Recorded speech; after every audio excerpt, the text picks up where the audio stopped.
Do you want to know the best makeup artist tips and tricks? Keep watching and we'll get right into it. What's up you guys? Welcome back to my channel. If you don't know me, hi, my name is Rochelle. I am a makeup artist and I make videos all about beauty, thrifting, hair, skincare, anything girly. If you aren't subscribed already, I'd love it if you'd subscribe. In today's video, I'm giving you my 5 best makeup artist tips and tricks. Today I wanted to talk about some of my very favorite tricks that I use over the last 8 years of doing makeup on other people. But first I wanted to ask you guys to give me a follow on my other social medias. I just created a new Instagram account, so I don't have that many followers. I will put the handle right here. If you guys would go give me a follow, I would absolutely love it. I do a bunch of polls. I like to talk to you guys in the comments and on Insta stories. It's just an easy way for me to connect with you guys, my subscribers. So if you guys give me a follow over there, I would greatly appreciate it. Without any further ado, let's start talking about all of my great tips and tricks. My clients always ask me about eyelashes. They're really intimidated by putting false lashes on, or they give me a horror story of trying to put false eyelashes on and it didn't go well, and so they always want some advice on what kind of eyelashes to wear, how to apply them, what kind of glue to use. So I figured I'd give you guys some of my very favorite tools that I use when applying false lashes on myself and other people. Okay, so the first thing that I always suggest is using a brush-on glue. The reason I like brush-on glues versus the latex glue that is in like a little white tube and you squeeze out is just because brush-on glues are much stickier and you don't have to wait for them to get as tacky. You can literally just take it out. It has a nice little brush and then you just swipe it all over the lash band. You don't have to wait for it to get tacky as long.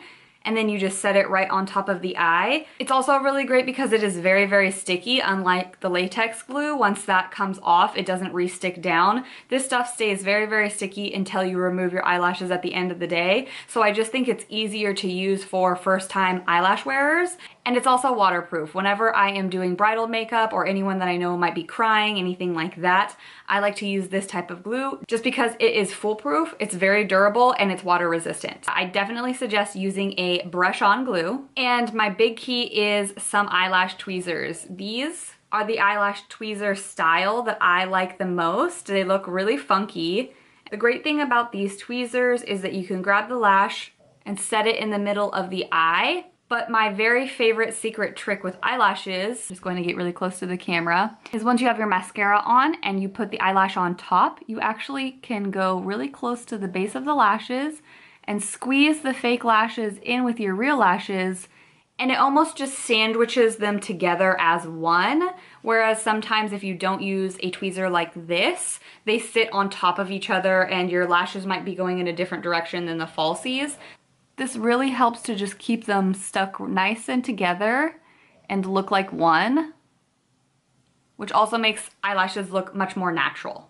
I personally got this pair of tweezers at Ulta. They are the Ulta brand, but I have seen them on Amazon and other beauty supply stores. I just think it's really important to get the ones shaped like this so you can get really close. They are super user-friendly and I love them. I actually should buy a few more backup pairs. The next tip I have for you guys is more of a skincare tip, but it directly relates to makeup. Because if you don't have a nice skincare base, that's like your foundation and anything you put on top isn't going to look good. So you want to make sure that the base of your skincare is really good. Something that I always tell my clients ahead of time, whether it be through text message, email, or just talking to them before their makeup appointment, is to exfoliate their skin really well. Now there's 2 types of exfoliation that I'm going to talk about today. Manual and chemical. So manual exfoliation is probably what most of my clients do at home just because it's easiest and they might not have the other products that you need for chemical exfoliation. And what I mean by manual exfoliation is that you are going to scrub your face really well just to get off any dry, dead skin. Because when you think about it, if you put foundation or other products on top of maybe skin that is dry and patchy or has old dead skin cells, it just clings to those and it doesn't look great. So if you do a nice exfoliation ahead of time, makeup just looks much more flawless and airbrushed and smooth. Your skin will look nice and smooth. 3 ways that I use manual exfoliation at home myself is 1, a Konjac sponge. They look like this, and when you get them wet, they are just a really soft sponge, but as you're using it with your face wash, it just gets off any dead skin cells, and they are really nice and very affordable. Another one I like to use are these little silicone pads. I find these at Ross and Marshall's, places like that, TJ Maxx. I just use them once I've put my face wash on and give myself a nice scrub. These really work well for the lips as well, just to get off any dry, dead skin. And my very favorite way is my Clarisonic. I know these are expensive tools and not everyone can afford one of these guys, but they do sell cheaper versions that I've seen on Amazon, at Ross and Marshall's. I haven't used one of those, but I feel like other people have and they seem to like them. Basically what this is just a nice tool. You put your soap on the brush here and then you just turn it on and it vibrates, and then you just exfoliate your skin with your face wash. I use this about twice a week in the shower, and it just really does a nice deep scrub. It really gets out any makeup or gunk, and it leaves my skin feeling so soft. In fact, my husband used this for the first time the other day, and he was just shocked at how soft his skin was after using it. And then I lectured him how he should use it more often.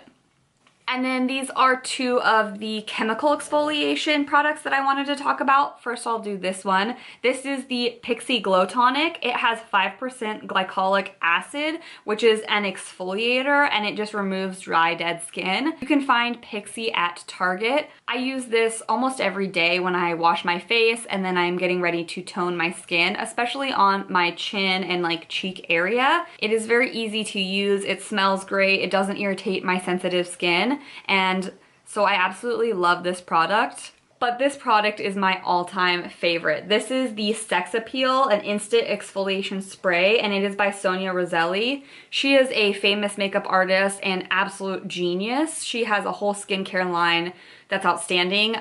Every single thing I try from her, I'm blown away. Probably because she is a makeup artist and she knows what she wants out of skincare. So if you guys try any of her products, I bet you'll love them. But this is my absolute favorite. This is a chemical exfoliant. So basically what it does is it has fruit extracts like apple, sage, lemon, kiwi. All of those different extracts actually exfoliate your skin, and you can see it working immediately. So I'll show you guys here. You're only gonna wanna use this on your face about once to twice a week max, just because it actually removes a layer of dead skin. So if you can see my hand there, that is before. I'm just gonna spray it, 1 or 2 sprays. There's the product. And basically what you do is small little circles. This is gonna be gross. Don't judge me. You do small little circles and it actually just eats away any of the dry, dead skin. Can you guys see those little balls on my hand? That is just the first layer of my skin that has been exfoliated off with all those extracts that just eat the dead skin away. And to remove it, you just remove it with a baby wipe, a face wipe, a towel, anything like that. I use this on my clients all the time, and it just gives your skin a nice, bright, exfoliated, beautiful radiance after using it. So I'm obsessed with this product, and you guys, if you try it, you would be too. So those are my very favorite ways to exfoliate skin, just to prep for makeup, to make sure that you have a nice solid base when putting on a bunch of creams and foundations over the top. All right, you guys, my next tip has to do with lipstick and lip liner. If you guys want a really long lasting lip, what I suggest you doing is using your lip liner all over your lips and completely filling it in, as opposed to using this on the very edges. The reason for that is it gives a second layer base for the lipstick to adhere onto, and it really helps with fading and longevity of your lipstick. I'll just show you guys really quick what I mean. I'm just gonna remove my current lipstick. You're just gonna take your lip liner. This is just a NYX retractable lip liner in the color Nude. I like it because I don't have to sharpen it. And first I'm gonna line my lips to get the best shape. And after lining, I'm going to fill in the rest of the lip.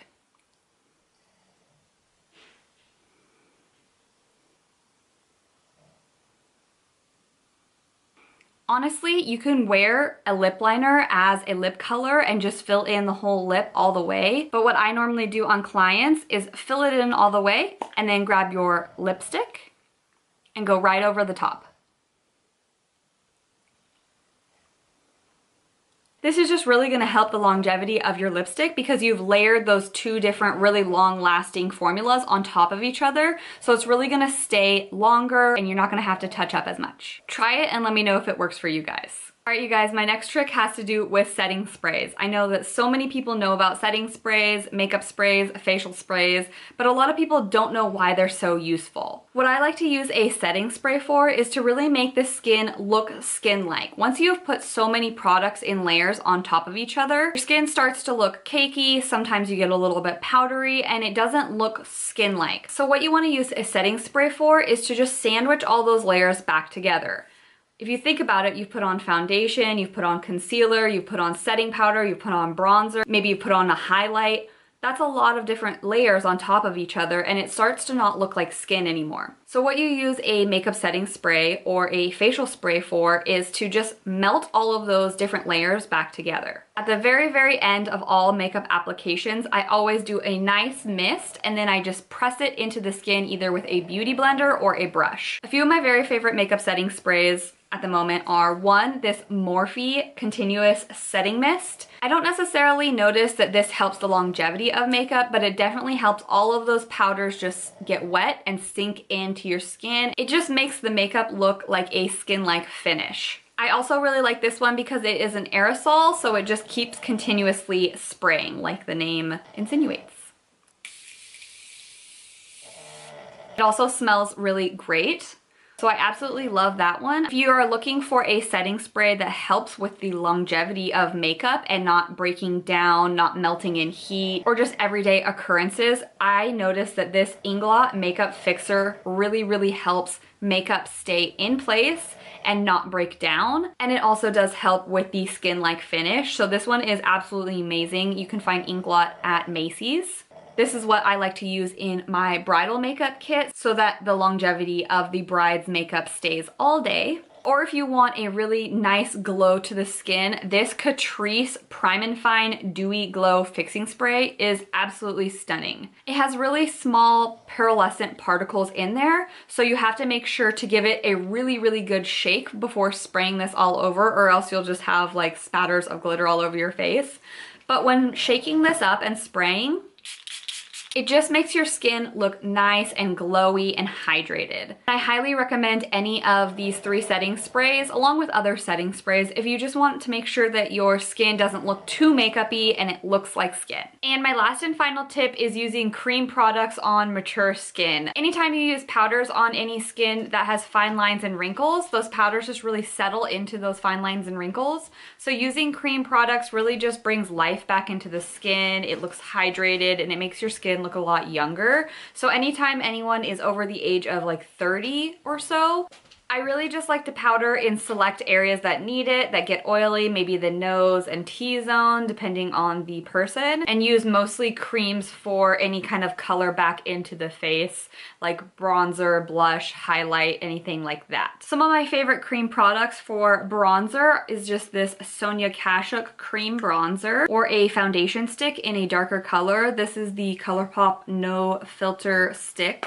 and I'm using the color Dark 167. It just looks like this. I also really love a cream blush on a mature skinned client. This is my very favorite. It's the Graftobian Makeup blush kit. Whenever I blend those out on a mature client, I just get so excited because it looks so youthful and beautiful, trust me. And for a cream highlight, this is the Benefit What's Up. And I like to put that right on top of the cheekbones just to give some life and just luminosity back into the skin. I'm telling you guys, cream products on mature skin is absolutely the way to go if you want to look younger, hydrated, and radiant. All right, you guys, that is it for my best makeup artist tips and tricks. Let me know if you guys like these videos, if you guys have a really great tip and trick that I need to know about, or if you've ever used any of these products and love them. Thank you so much for watching the entire video. If you made it to the end, I love you so much, and I will see you guys next time.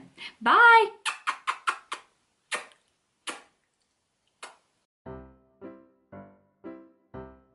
And my YouTube channel, I have learned, hey pug, brush on glue, bleh. The reason, all right you guys, my next tip, your lips, you, all